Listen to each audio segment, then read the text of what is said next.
Sorry,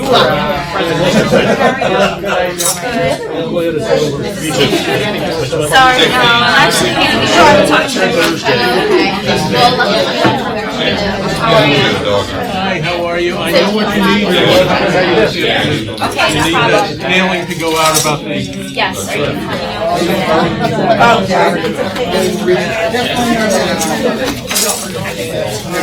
She listens to me, sometimes she doesn't listen to me. Yeah, sounds like my whole show. She'll get it. Yeah. Oh, signed? Beautiful. Thank you. Glenn Friedman's wife. Oh, how do you do? How you guys doing? Your Well, daughter? yourself, yes. How are Yeah. your kids doing? Judge Friedman, How are you? Glenn Friedman's wife. And who's this? This is Sherman Friedman. It's Hi, Shirley. I know these guys. We were told we had to be here today. We're like stopped. You did. He's a Maltese and poodle.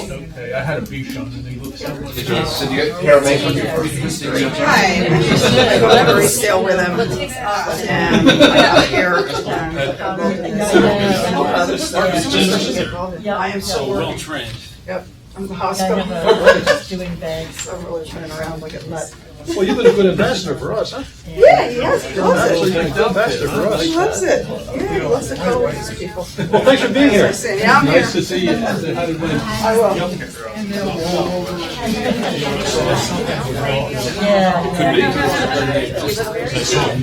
Hiya. Kathy was saying that pretty much gave him some peace. When I was out to see him, he was able to communicate.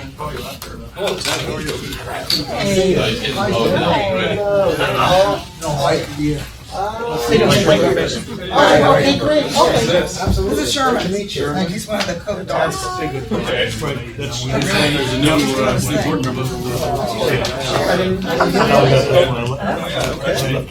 See, that's what he does. He climbs in people and covers them before they go to the flight. Okay. He doesn't care.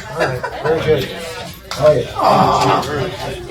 He doesn't care. He loves everybody. Okay. Sounds good. Good to see you. That was good to meet your boys, too. I got you. Did they get a kick out of it? Thanks for it. Oh, my pleasure. Yeah, glad they made it. Now, hopefully, they'll still have some money.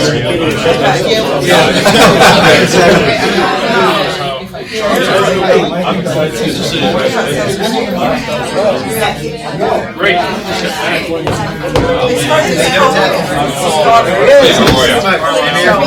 What's that?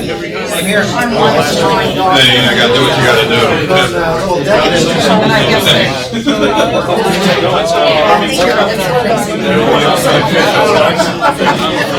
I'll get the flag. I know. There's a couple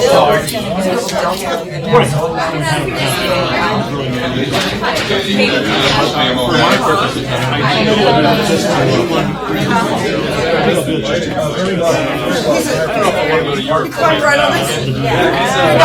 I might respect it now. He climbs over here and went right and he slapped. That's what he did.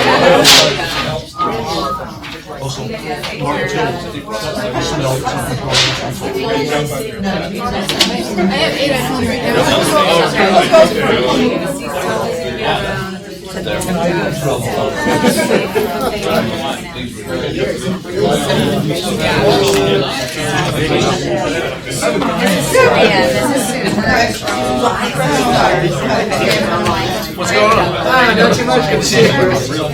I couldn't motivate myself to put a suit on today. I just a little warm. A little warm.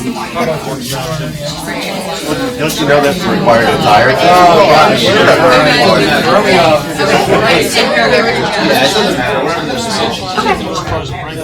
Great, Chris. Doing good.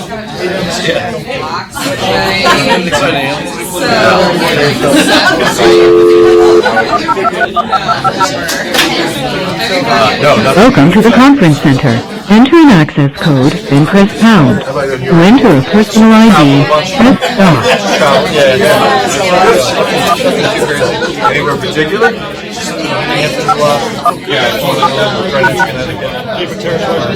At the tone, say your name and then press pound. 1 moment while your call is connected. Now joining.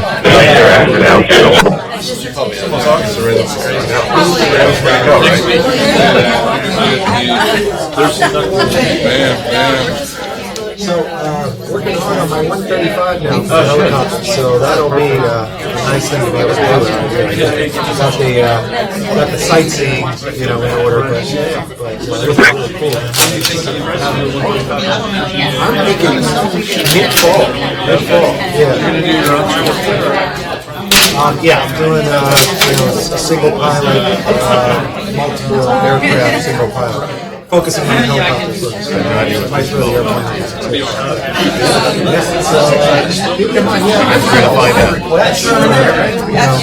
Small missions, everything from taking people into parties and weddings to New York drop-offs and that sort of thing. So, good.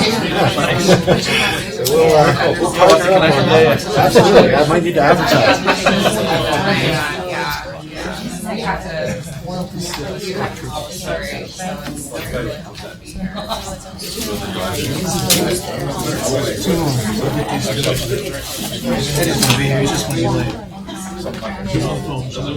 Not yet. We expect Bill Berger and Dean Brown, but neither of course. I'm on the phone. Oh, hi, Good morning, Dean. Dean. Hi, Dean. Now we can start. Ed's on his way, he's stuck in traffic. Okay. The traffic on 22 and 33 is incredible.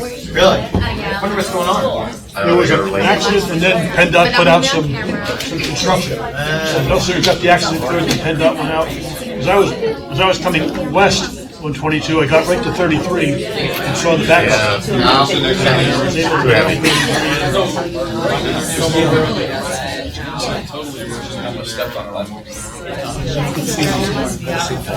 Welcome, Bill. Probably the only one. Congratulations.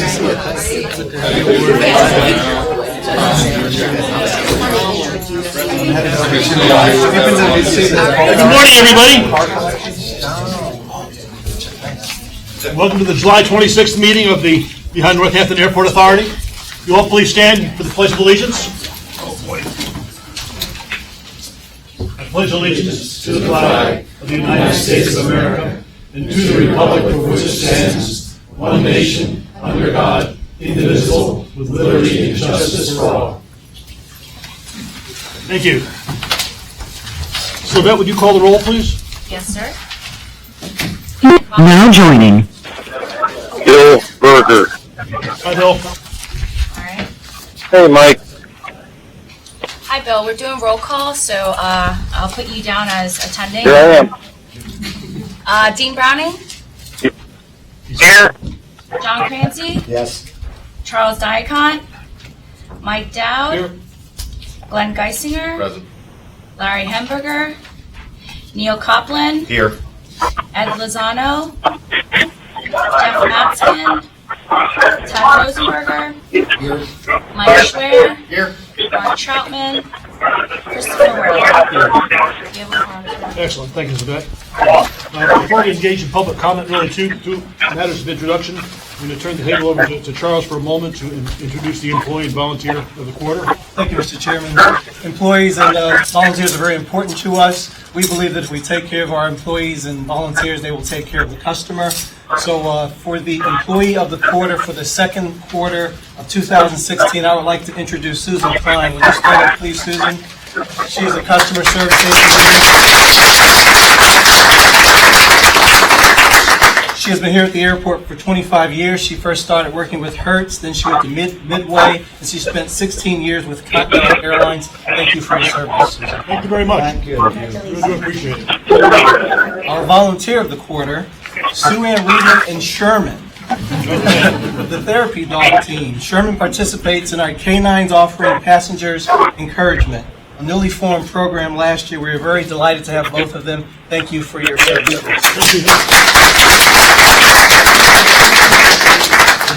I get more comments on that program. People seem really to enjoy it. They get good publicity in the public. People who don't even come to the airport talk about seeing it on the television sets. So they really do appreciate it. So thank you very much. We have a new board member to introduce to you, a representative of Northampton County, Neil Copley. Neil, welcome. Thank you. Tell us a little bit about yourself. I'm a lifelong Lehigh Valley resident, Northampton County. I live in Bethlehem Township. Freedom High School grad, Moravian College. Feels like I've spent 98% of my life within 10 miles here of the airport.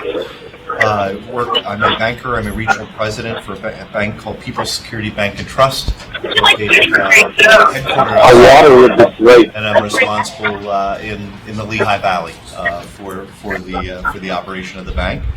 Look forward to serving on the Airport Authority Board and working with everybody. Thank you. Thank you, Neil. Welcome. We're glad to have Thank you very much. If somebody could put their phone on mute for the. Yeah, Bill, mute your phone. Yeah, a lot of background noise. Let me find out how to do Just that. press mute. I have the pleasure of serving with Neil on the Northampton County General Purpose Authority, and he brings, I think, remarkable gifts to us. And one of the areas we were looking for some assistance in is in finance and so on. He brings that to us in, I think, in excellent manner. Beyond that, he also was an intern here at the airport, so he has a longer-term interest than one might suspect in the offerings at Lehigh Valley International. So, Neil, again, welcome. Glad to have you with us. Thank you. Do we have anyone signed up for public comment? Yeah, I made it now. Hearing none, then let's continue moving forward with the agenda. We have the minutes of the June 28th meeting were distributed both electronically and before you today. Do we have any additions or corrections to those minutes? Hearing none, could I have a motion to approve them as distributed? So moved. We have a second? Second. All those in favor, please say aye. Aye. Any opposition by like sign? Then they're approved.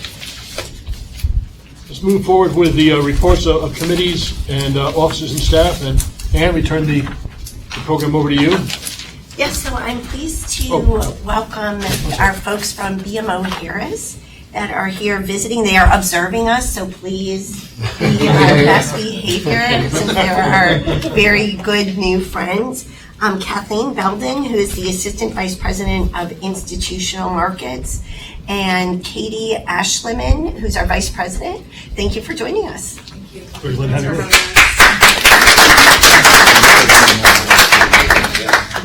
They became familiar with the airport today, taking an extended tour. I think everybody got their 10,000 steps in, which is great.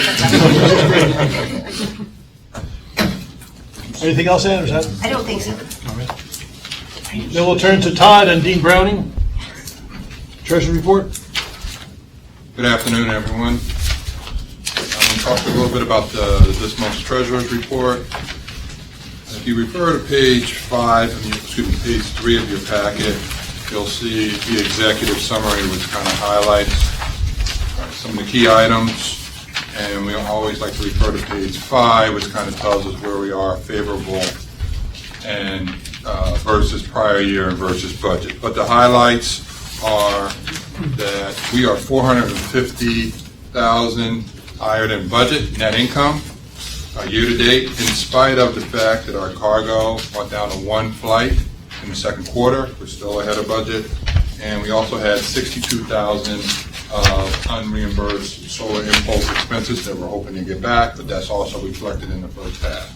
Our advertising revenue has started off a little slower than expected, but again, we are 450 overall, better than budget. Two things that I wanted to point out versus prior years because of our BMO Harris folks here. We are trending 10% higher in net income versus 2015 and 20% higher versus 2014. 2014 is a key indicator for us because that's our benchmark for our bonds. So we are 20% higher than that, which is a good thing. And you did catch that, right? You should have made a sign. Yeah, I wanted to make sure we got that. It's important to note that we did return the $5.6 million that we used temporarily for the WBF payment back to our bond project fund. So those funds have been returned to our to U.S. Bank. So we have those for projects which are badly needed around here. And as far as cash, we have cash. So, which is nice. Thanks to the folks again at BMO Harris, and then our sale, we have cash. And I always like to point out from whence we've come, because if you look at, and I point that out in page 4, where I go to the top of that, where I talk about our current ratio, which is really our ability to pay our debts in the short term, and we are above 2, and 2 is a very good indicator. 1 means you can cover everything, but 2 is an excellent benchmark, and we are above 2, and we've been above 2 every month this year, which is very good. But if you look at where we were in June 2015 with the pending WBF payment, we were at 0.48. 2014, 0.78. Again, a lot of that is because of that WBF liability that we had to pay in each of those years. And even in 2013, when we started paying those payments, we were at 0.89. You have to go back to June of 2012 when we were slightly above 1, where we could breathe a little easier. Again, nothing more to point out other than we are ahead of budget. We did a working budget. Early numbers say that there's going to be some back-ending expenses, but overall, we think we're going to come in very well. I think somebody's going to mention it earlier. I think Charles is going to mention it in our director's report, but we're anticipating getting additional flights for cargo. Again, first quarter, we were 2. We went down in the second quarter to 1. And we're going to go to the third flight, and then perhaps even more, which again, if you remember, our budget was based on 2 throughout the year, so anytime you're above 2, that's good for our income. Any questions, concerns, comments? So one of the things that Dean often talks about is our air traffic comparison, and although we took a small dip in May, I see we're back up above for June. Any questions or comments? Todd, Dean, thank you very much. This is Dean. I'd like to thank Todd for delivering that report in my absence. I appreciate that. It sounded like I was there myself. I wanted people to Well, that's because you helped to manage the process well, Dean, so we appreciate that. Thank you. I did have one question. We did have the expenditure for solar impulse. Do we have an idea what our net expenses are going to be on that? We don't have a rough figure. It'll be somewhere around $50,000. Well, we've spent about 62, which Right. is most of it now. We're anticipating getting some of that back, Okay. say half. All right. So that puts us about 30. So Well, I think we all agree that was money well spent. Yeah. In the sense that we got more publicity and more positive publicity than one could imagine. I'd be in Philadelphia, people talked about Lehigh Valley and Solar Impulse, and so it worked out, I thought, remarkably well for us. Thank you. Capital planning and maintenance, Ed. I do need to approve that. Oh, I'm sorry, yes, pardon me. We have a motion to approve the treasury report as shared with us. So moved. Do we have a second? Second. All those in favor, please say aye. Aye. Any opposed? And thank you, appreciate that. Capital planning and maintenance, Ed. Good afternoon, everyone. We had a meeting. We were short on quorum, but we did nonetheless cover some topics, and we did review one matter that is going to be brought to vote. Those members who were present supported it for what it's worth. So I'll pass it over to Ryan, and thank you. All right, so we have a couple slides on the screen for the action item requested. If you look at page 22 on the packet, we also have the executive summary. Now, we've been talking about this for quite some time in our capital planning meetings. I think we mentioned at board meetings as well. But what we're looking for is approval of a bid for our medium voltage switchgear located in the old government building. Just a little bit of background in terms of why we need it. It was first installed in 1948, so it's a little dated. It does not meet... Sounds like me. It does not meet current National Electric Code standards. It has been on our capital improvement program for quite some time. We're thinking maybe almost about 10 years or so that we've identified it as an issue. Now that we have the funding available, it's something we really need to address. This year we had it as a 1R, so high priority regulatory item.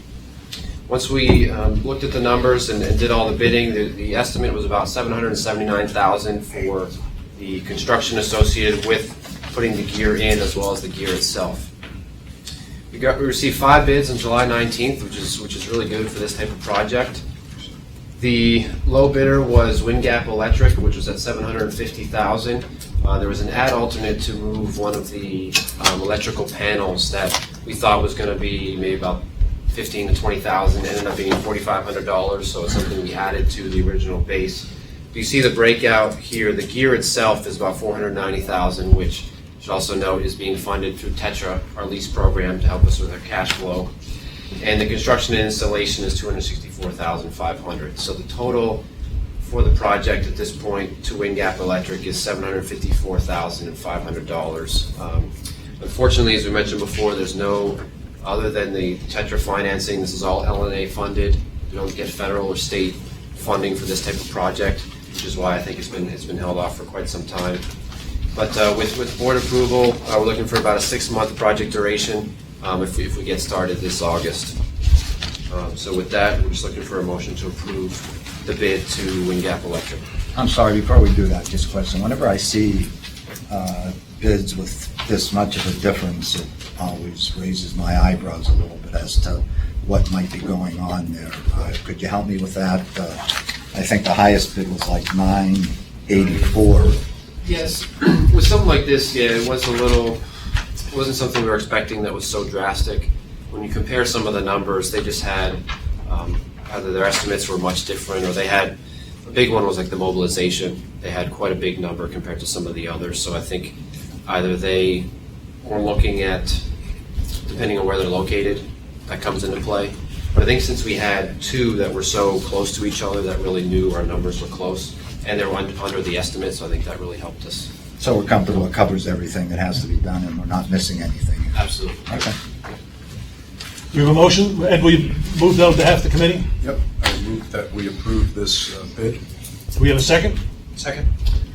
Mike, any comments, questions? Just a question. Obviously, we need to do this, but does this help us anywhere else with efficiency, or does it save us anywhere in the long run? I believe it does, and Tom, you can correct me if I'm wrong, but what we do is we use it for our 2 electrical feeds that we get coming to this complex as well as our departure terminal from Bethlehem and Catasauqua. So the current system, which I also didn't mention, doesn't switch over between the 2 lines if one goes down versus another. So we have to physically go into the building to switch it if it doesn't revert back. With this project, another big piece of it is we'll actually be able to get remote access. So smartphone, computer, see which line you're on, see if you need to transfer, that kind of thing. So I don't know if there's an actual energy efficiency perspective because it's just bringing in the power. So it's clearly better. But it's clearly the world's better just based on the time frame. This is located in the old... Brian? Yes. Yes, Bill. Brian, am I correct that this is in a different location? It's not in an underground location that leaks like a sieve? It's in another portion of the government building that is more protected from leaks and the elements, but we're also putting it in its own room within the confines of that garage. So if there are any issues, we're still protected. Okay, good. Thank you. Any other questions? So this should last about 75 years? Well, at least as old as I am. Close. Yeah, that would be nice. So if you're around, Yeah, then I can check. Yeah. forget it. All those in favor, please say aye. Aye. Anybody opposite sign? Excellent. Ed, should we continue? Sure. I just had a few 2 minor updates that we also discussed during the meeting as well. A multimodal transportation center, excuse me, we've talked about it for quite some time, getting much more closer, it's getting exciting. We're currently reviewing the 100% bid documents that we received from our consultant. The plan is to advertise the project this week and have a pre-bid meeting August 4th basically get all the contractors that are interested in, taking a look at the site, asking any detailed questions, giving them ample time to then prepare a bid. We're looking around August 22nd, which will time nicely with the upcoming August committee and board meetings. Again, just up on the screen, up on the right-hand side is our final layout as we're looking. Again, just a quick recap. We're consolidating the rental car ready and return lots. We're bringing in Transbridge and Lanta to some of the bus parking positions they have, covered walkways for all of our passengers. We're going to have Wi-Fi in that area as well, just for that convenience. And then the bus passenger parking and drop off and pick up for those bus passengers. So really exciting project, bringing people to the terminal, getting more access to that multi-modes of transportation here at the airport. And there's also it's hard to see here, well actually on the left-hand side you see the schematic of a vestibule that we're adding for additional weather protection, waiting areas, as well as the walkways you can see coming out. So definitely looking forward to this project. More to come next month as we get more of the details in terms of funding. We're working through the breakdown now because we do have a grant from the state. We have some of our passenger facility charges we can use, as well as our customer facility charges. So once we get the breakout, we'll bring that to the board as well. Question? When you advertise that, for bids, how does that work? Who do you advertise with, and how do contractors find out about it? Yeah, so we put it on our website. We send it to any local contractors we've done work with before. We put it in the newspapers and let them know that way. And then from there, they get all the bid documents, specifications, all of the technical pieces. And they bring that to the pre-bid with any questions. Ryan, how long a construction period would you anticipate for something like this? We're looking to get substantial completion December, January this year, and then into next. Hopefully then in the spring finalized. So it's aggressive, but I think if the weather holds up, it should work out well. Thank you.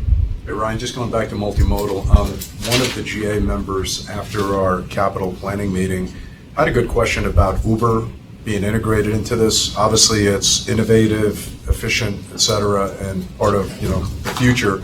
But there still are some concerns, questions being raised about safety, as an example, with Uber, legal liability, et cetera. So I would just suggest as you move forward, maybe pay a little bit more attention and ask some more questions, especially of our legal counsel, on any legal risk liability we may encounter doing business with Uber, as opposed to the common carrier taxi service that we've been accustomed to doing. So I want to just do a little bit more research. I thought it was a good question to raise some eyebrows when she asked me about it. So, yeah. Okay. And I know we've been working with them and Todd and his folks as well. So we'll definitely make sure to see if we can do that. Uber currently has access here, do they not? They do. They have access, and they do have access, and our attorneys have reviewed all of our documents. Okay. Specifically around liability. Specifically around liability, yes. So that's already been reviewed. All right. Great. They have the same deal as any other taxi company that would come here as far as protection from we're protected from any liability. Yep. And that contract is available to members of the board. Yeah. They would like to see it. Okay. I'll check that box. Great. Thanks. Excellent. Thank you. And the other thing, briefly, master plan update. Again, we're getting some movement, so we just wanted to brief the board. The final scope and schedule, which we've discussed at some meetings, is available on the Authority Board website as well as the airport website. Grant application was submitted. This is an FA-funded project. You'll see on the right-hand side the breakdown of cost. So you can see it's a pretty extensive report just based on the cost. However, our share, which was in the capital program, is about just more than $65,000, which is very helpful considering the cost. We're hoping to get the FA grant offer expected sometime in September, which again we'll bring to the board once we receive it. Looking for a project kickoff in September of 2016. We are doing as well, which we've talked about before, is the master plan. Master plan is a very public involved process. We get a lot of stakeholder committee input, which we're pulling together now. And the board obviously is a huge proponent of that as well in terms of the community in that aspect. And then just a couple quick items. A big part of this is the aerial imagery survey and the data that we get. The FAA requires us to have, which really helps us from an efficiency standpoint in terms of moving into the future, which there'll be definitely more on once we get started. And then we're expecting sometime in January 2017. There's about 19 different elements or chapters of the report. and each of them will have their individual working papers, which we'll be working through. So more to come on that. We just wanted to brief the board on timing as it revolves around this, and so it'll be a big precursor of where we go from here and that input. Like the time for the entire study, Ryan? Right now, we have around 18 months. So sometime mid-2018, one can expect to get the final report. Right. Todd, if anybody, public were on our site, all this information would be available to them? Correct. Any questions? All right. Ryan, thank you very much. Sorry, Ryan. I said Todd, sorry. I'm so impressed with Todd. It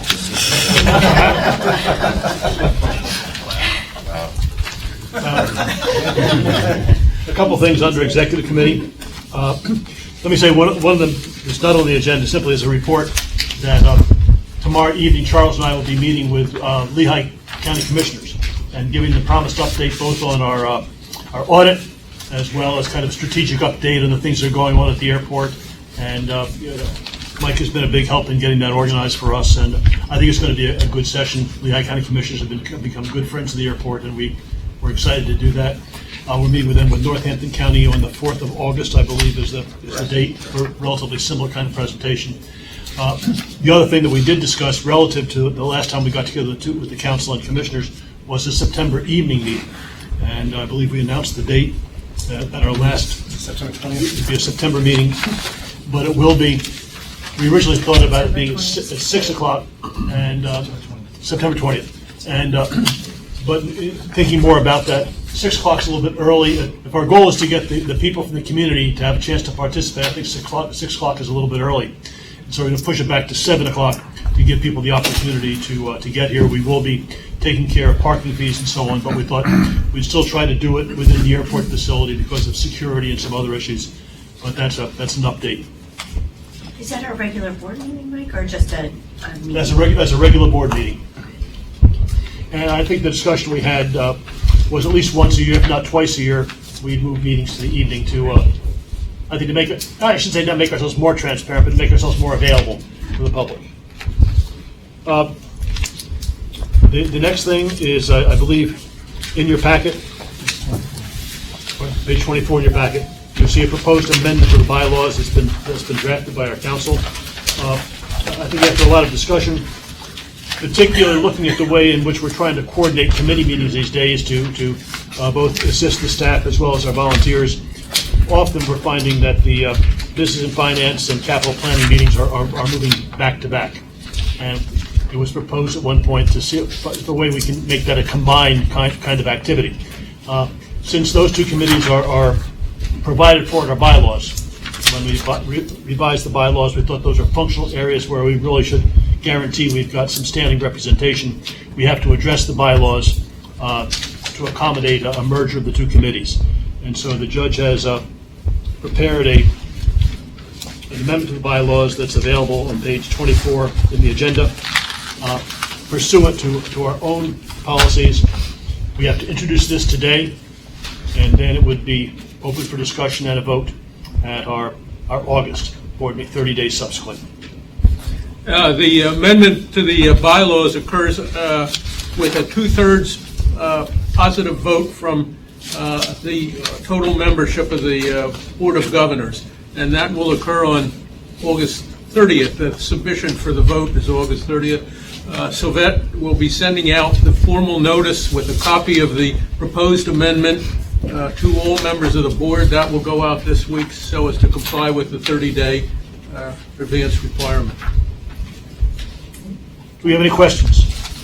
There's no material differences then, either added or subtracted from No, it's just really combining both of them. Combine the functions in both, and are rather explicit in what the minimum functions are, and so they're open to any other anything which would come along. But I think that better manage both our staff time and our volunteer time. I think it makes a lot of sense.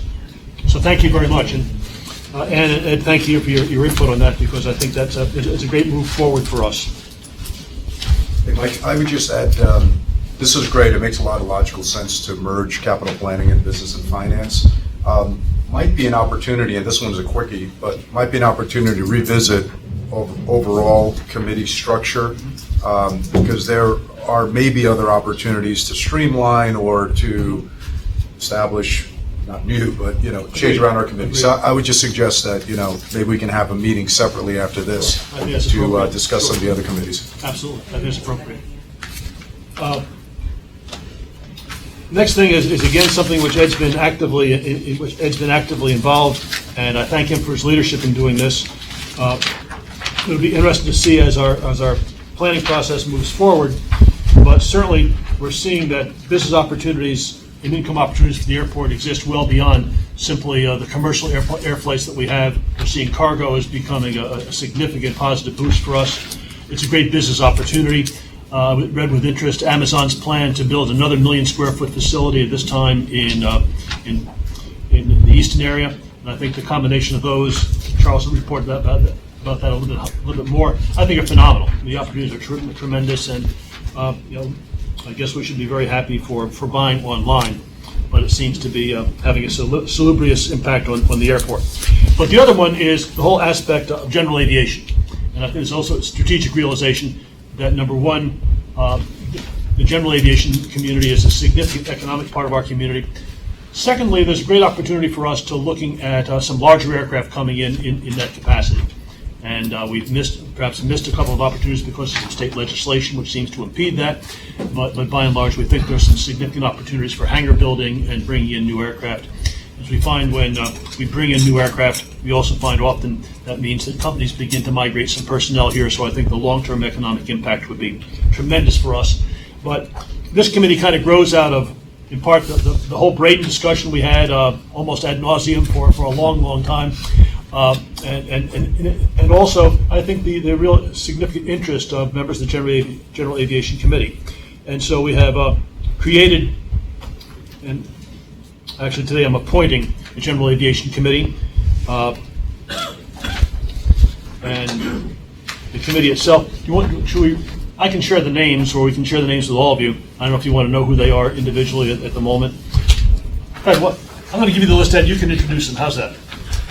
Sure. Since it's your committee, and better you talk about it than I talk about it. Okay, sure. Just by way of quick background, we solicited self-nominations from the general aviation community. Colin, thank you very much for helping us disseminate that, as well as the members of the GA community. We got quite a few applications. The 5 board members who are on the General Aviation Committee got together, not physically, but just trading notes, calls, etc. on the candidates after reviewing them. And at a committee meeting that we had this past month, we submitted our top 5 candidates. Colin and staff collated those, and so these are the 5 that were elected for a 1-year term, non-voting. And I'll just read the names out. Michael Brubaker, Matthew Dietz, Bob Kutzler, Paul Seniak, and David Van Allen. So these 5 folks, we welcome you to the General Aviation Committee. Look forward to working with you, getting your input in terms of, growing our general aviation base here in the Lehigh Valley across the 3 airports, and adding some additional focus, especially now that we have some capital to deploy at those airports. So welcome aboard. Thanks, Mike, for supporting us, and board members for supporting the establishment of this committee. We're pretty excited about it. We think it's going to be a very effective committee. And it's a great addition for us, so thank you very much. Thanks for assuming. I'd like to, Mike, before you get off that topic, I'm calling you from Oshkosh, Wisconsin. Right now there is an air show, a general aviation air show going on. When I say air show, it's manufacturers, etc. I know we have always thought of ourselves primarily as an airline-served airport, and we should always consider that as a top priority. But I wish you could see the billions of dollars of equipment and industry that is represented out here, and literally the hundreds of thousands of people that have an industry, that have an interest in this. And I hope we can grab a piece of it over the future. And I think GA is going to become a increasingly important part. Thanks, Bill. I'm done. Thanks for working with Ed and Chuck and Ted and so on to help us get this together. Really do appreciate it. Thank you. Excellent. Real estate update, Darren? Sure. Thanks, Mike. I don't think people realize how lucky they were. The executive committee went so long we couldn't Yeah, give a report. So. All right, so don't screw it up. I'll do my best. Just thought it was time that we talked a little bit about real estate now that we're kind of past our first settlement. You know, after we settled with Rockefeller for the FedEx property. So just the remainder of that property to the north, there's about 250 acres currently under agreement with Rockefeller. They are progressing those agreements. We do expect them to close sometime within 18 months or so. There's still about 25 acres that from up there that's in Hanover Township that they did not put under agreement. They're still interested. We also have added a little bit of other interest. So whether we sell or lease that property, we'll continue to work with that. Then there's the flight path properties. These are becoming sort of the most sought after properties that we have at this point in time. About 298 acres. Important to know they were acquired as part of the Federal Aviation Administration Noise Compatibility Program. Basically, that was to protect them from non-compatible uses. So now we want to find a way to develop these properties in compatible uses. 3 different options. Obviously, we could sell them. I think we'd have people lining up around the corner to come in and try and buy them from us if we said they were all for sale today. We could lease them, or we could do some sort of joint venture. And honestly, I think there'd be a lot of interest in either of those other 2 options as well. We've had plenty of interest. So we'll talk a little bit more about these, but I think it's important first, let's talk about what other airports are doing. So I know there's been some talk about, should we really be developing real estate? Well, it certainly is very common in the airport industry. Pittsburgh is a great example. They have 3,800 acres that they're developing. It'd be great to have even half of that, but we'll take what we got. 3 million square feet of new development and more than 30 million when they get done full build out. They're actually using some state economic development grants to prepare shovel-ready sites that they're marketing. So it's something that I think we want to look into as well to see if there's a way that we can do some of the same thing. This this is kind of the ideal scenario. That's Dick's Sporting Goods World Headquarters right there. So they've got their office complex and behind it their hangar right on the airport. So that's the type of development we'd love to see here too, with the same type of thing. So a compatible use is just basically not residential? Not residential, not schools, hospitals, daycares, anything that's going to have a noise issue, basically. Melbourne, Florida, which is another one I pulled. I mean, I could pull 100 of these if I wanted to. I just sort of pulled ones that I was at a conference and got to see this presentation, speak to this gentleman. They've got over 50 lots, anywhere from 2 to 80 acres apiece. So again, they've got a lot of property. They're doing some aviation-related development, a lot of non-aviation-related development. So pretty much every one of those pins that you see on the map there to the right is another open lot that they have that they are developing. And then Louisville is an interesting one as well. We actually talked about this one. Our auditors were here. He was talking about Louisville a little bit with us. They actually formed the Louisville Renaissance Zone Corporation. They basically formed a separate LLC to handle their land development. They've formed the 680-acre Renaissance South Business Park, and they've got another 260 acres listed for development. So just a sort of little flavor of what's going on around the airport industry. Then what are we doing with property off the field? You know, this wouldn't be the first property we would own that would be non-aviation related. We own properties at 995 and 997 Postal Road. We've got those 100% leased right now.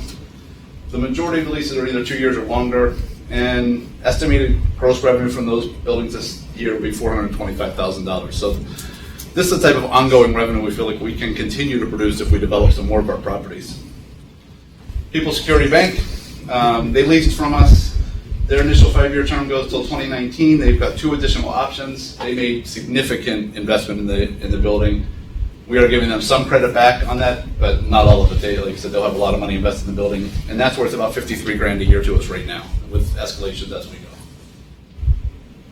So every time we start talking about should we do something or should we not, we kind of go back and we look at our strategic focus areas and how does this work with our strategic focus areas. So if we talk about financial sustainability, that's a pretty easy one. Obviously, this gives us a long-term revenue source as opposed to cash that we're going to invest in this infrastructure today, and then 10 years from now we might not have that revenue that we need. Air service, how do we add back to air service? Again, pretty simple. Brings our cost per plane passenger down, lower costs, stimulates growth. We start to see more air service after that.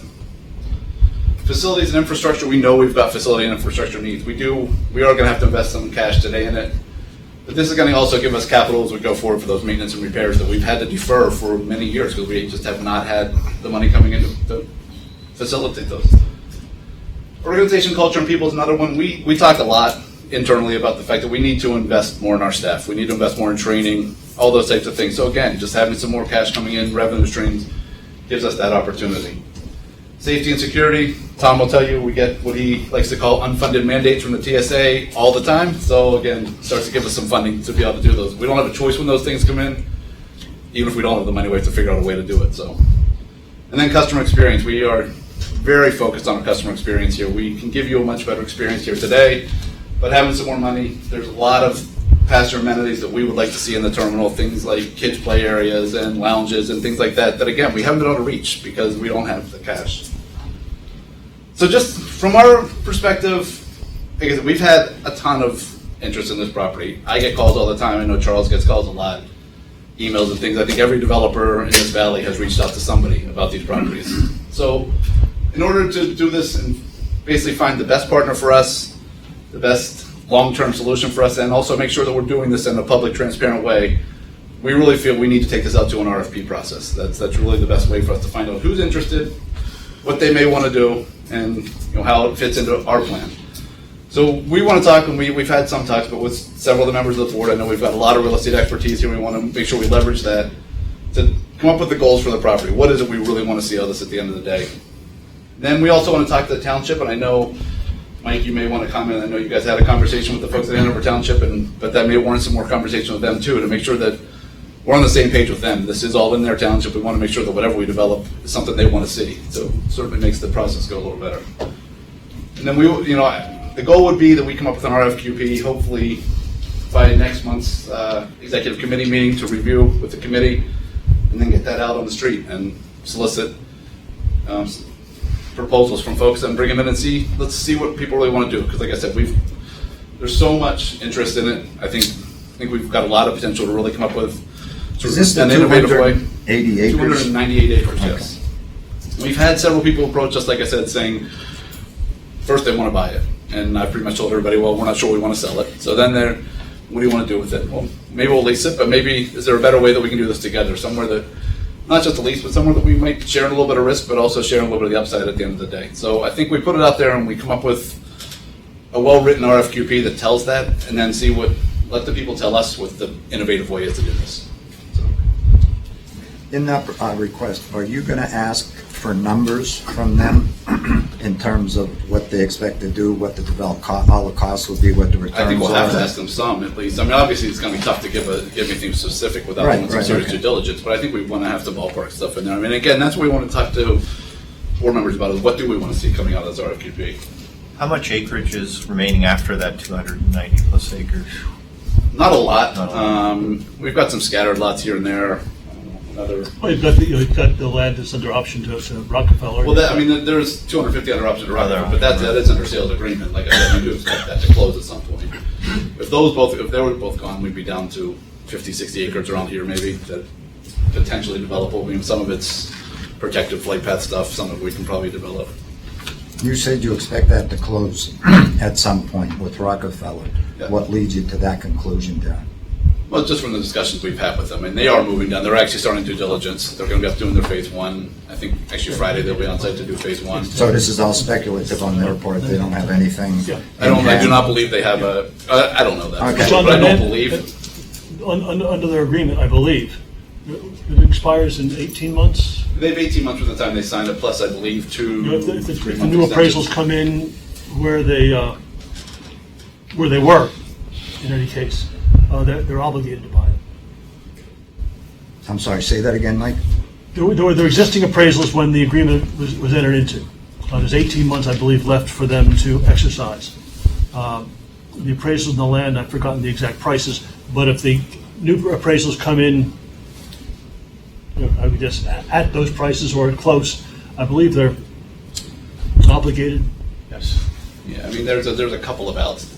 To do due diligence. Yeah, I mean, I don't want to get into the discussion of detail. I can't imagine they're obligated to close on something like that without having contingencies in there. Yeah, there are several contingencies. Did they have, I don't want to get into this too far, did they have up until the 18 months, or did they have to give us notice at 12 that they're moving ahead, or a drop dead date, if you will? See exactly what the number. Okay. There are certainly milestones in it. Okay. The first milestone was an easy one. That was sale exceptions, which we did receive. But then there are other milestones that have to hit to continue those agreements. but I don't Thank know you. off the top of my head. Hey, Mike, on the subject then, of real estate development, I'd like to suggest, if possible, that since this is such an important long-term strategic area, that somehow maybe you think about, Darren, setting aside a meeting that's almost fully dedicated to this for board members, like a committee meeting, because this has such long-term implications. And I think, having the input of all board members, really thinking it through alongside staff is probably the way to go, because I think sometimes, we can make a quick decision and before we know it, we're down a path. And this one, we've waited so long for this time to come around. It might make sense to just spend one more month's worth of committee meetings, whatever, really thinking it through, because we have a great opportunity here, but there's also a little bit of risk. So you want to make sure that you think it through really well with everybody. So that's what I would just suggest. That makes a lot of sense. Thanks. Anything else?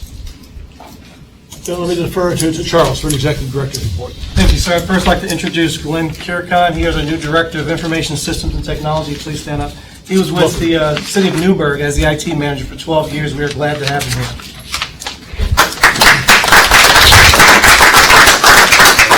In terms of air service, in June, we did go up by about 0.55%, so that brings our year-to-date a little over a 3% increase, in spite of the fact that in May there was a slight loss. Cargo is really booming. We are up, not including FedEx, about 96%. FedEx has had a technical difficulty in reporting their numbers, so they have not been included in the last several months. The cargo is booming. We expect that the ABX, the Amazon, the e-commerce related operation, will probably be increasing flights in the next 30 days. Queen City Airport, we had the town hall meeting, as you recall, on the 29th of June. The initiatives are recently distributed. Colin got those out. So we will be tracking approximately 20 different issues and reporting on status and updates, just as we did with Braden, as we dispose of them. St. Luke's Trauma Center will honor our firefighting department on Saturday, September 17th at Arts Quest Center Steel Stacks at the 12th Annual Night of Heroes celebration, specifically Lieutenant Patrick Barnes and firefighter Jim Herr. They participated with rescuing a trauma patient and helped save her life back in 2015. So we are really excited about that. Congratulations. Lehigh Valley Business and Concan & Miller and Company are hosting the CFO of the Year Awards program. The program celebrates Greater Lehigh Valley financial executives at all levels who contribute to the success of the region's economic growth and stability. Our own Todd Kwan, our Director of Finance and Administration, is a finalist for the award, which will be announced next month. Congratulations. Do you know how many finalists there are, Charles? No, I do not know how many finalists there are. We stuffed the ballot. It's not like 100. No, there's just a handful. I wasn't thinking long.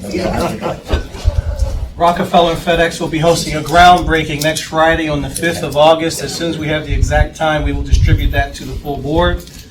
Last evening, Solar Impulse 2 landed in Abu Dhabi, finishing their 22,000-mile solar power global flight. And we were one of 6 airports in the United States that hosted them. In terms of upcoming events, the Wings and Wheels Aviation Awareness Day will be held at Queen City Airport on the 20th of August, starting at 11. The rain date is the next day, that's Sunday the 21st. We are looking forward to seeing all of you.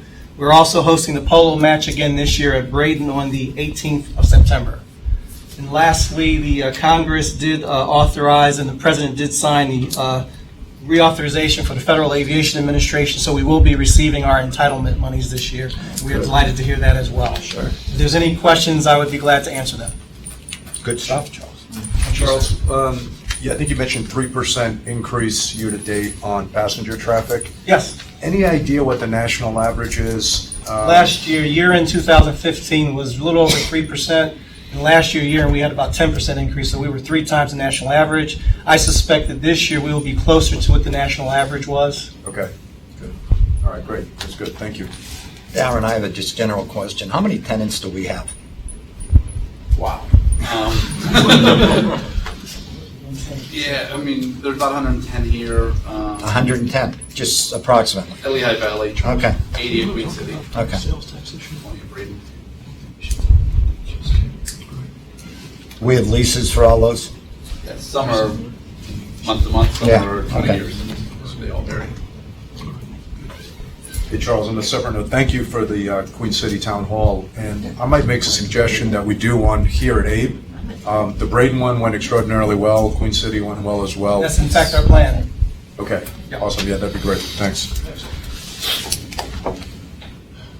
Any other questions of the director? Mr. Solicitor? The State Office of Open Records ruled on the appeal that was filed by the Morning Call under the Right to Know Act, and they ruled in favor of LNAA.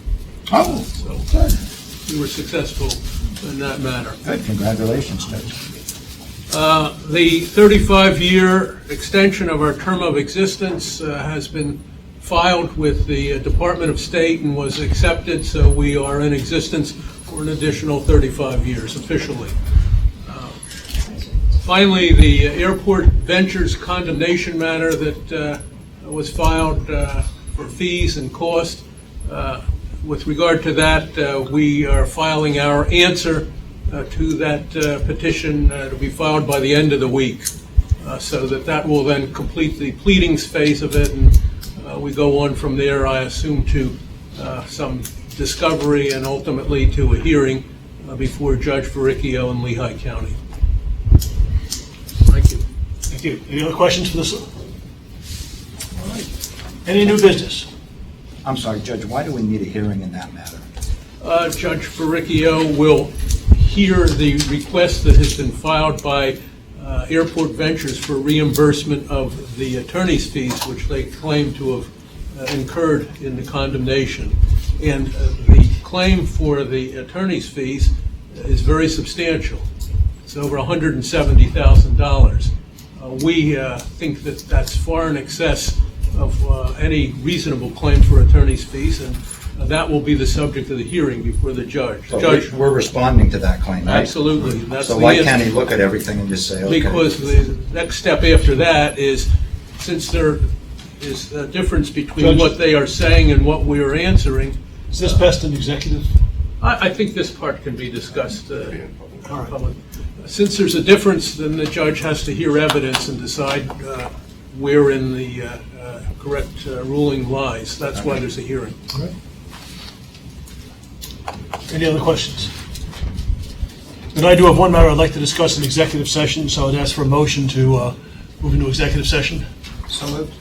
Second? All right. All those in favor? Aye. Thank you.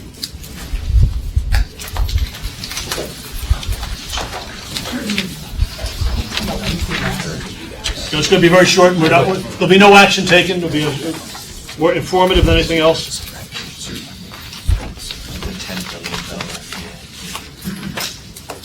Yeah, it causes a lot of excitement these days.